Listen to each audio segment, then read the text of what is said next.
Hi friends, நாளைக்கு ஐயனார் துணையில் என்ன நடக்க போகுதுன்னு பார்க்கலாம். வாங்க வீடியோக்குள்ளே போகலாம். நம்ம சேனலை சப்ஸ்கிரைப் பண்ணாதவங்க சப்ஸ்கிரைப் பண்ணிக்கோங்க. நிலா பல்லவனை கூட்டிக்கிட்டு வா பல்லவா போகலான்னு வீட்டை விட்டு வெளியே வந்துடுறாங்க. வீட்டுக்கு வெளியில் இருக்கிற பல்லவனுக்கு வீட்டுக்குள்ளே என்ன நடந்துச்சுங்கிறதே தெரியல.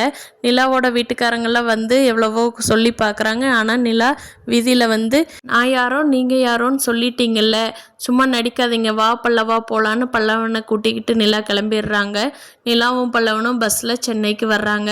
அப்போது பல்லவன் கேட்குறாங்க, அண்ணி உங்கள் வீட்டில் ஏதோ பெரிய பிரச்சனைன்னு மட்டும் தெரியுதுங்க அண்ணி, என்ன நடந்துச்சுன்னு சொல்லுங்கன்னு கேட்குறாங்க.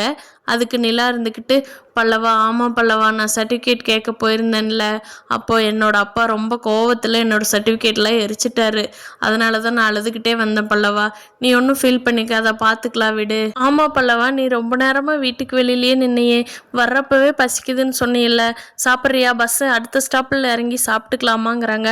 அண்ணி என்னங்க அண்ணி, உங்கள் வீட்டிலேருந்து அழுதுகிட்டு வந்தீங்க, என்னை பற்றி இப்போ அதுக்குள்ளே மறந்துட்டு என்னை கேட்குறீங்களே, உங்களுக்கு என் மேலே அவ்வளோ பாசமாங்க அண்ணிங்கிறாங்க. ஆமாம் பல்லவா, உன்னை எனக்கு ரொம்ப பிடிக்கும்டா அப்படிங்கிறாங்க. நான் உங்ககிட்ட ஒரு உண்மையை சொல்கிறேன், எங்கள் சேர் என்ன ஆர்கிடெக்ட் அவெல்லாம் இல்லைங்க நீ, சாதாரண மேஸ்திரி தான். அதே மாதிரி எங்கள் சோழனும் ட்ராவல்ஸ் எல்லாம் வச்சுருக்கல, ஒரு ட்ராவல்ஸ் கம்பெனியில் டிரைவராக தாங்க நீ இருக்கா. இதெல்லாம் உங்களை கல்யாணம் பண்ணுறதுக்கு முன்னாடியே சோழன்னு உங்கள்கிட்ட பொய் சொல்லிட்டாங்க நீ, கல்யாணத்துக்கு அப்புறம் எதுவும் பொய் சொல்லலைங்க நீ அப்படிங்கிறாங்க. நிலா சிரிச்சுக்கிட்டே வெறுமையாக பார்த்துட்ருக்காங்க. அன்னி கோபமாங்க அண்ணின்னு பல்லவன் கேட்குறான்.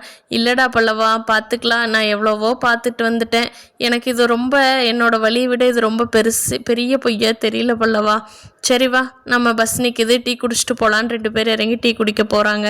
வீட்டுக்கு போயே சாப்பிட்டுக்கலான்டா, இங்கே டீ குடிச்சிட்டு போகலான்னு 2 பேரும் டீ குடிச்சிட்டு பஸ்ஸில் கிளம்பிடுறாங்க. திருப்பியும் வீட்டுக்கு சேர்ந்துடுறாங்க 2 பேரும் பத்திரமா.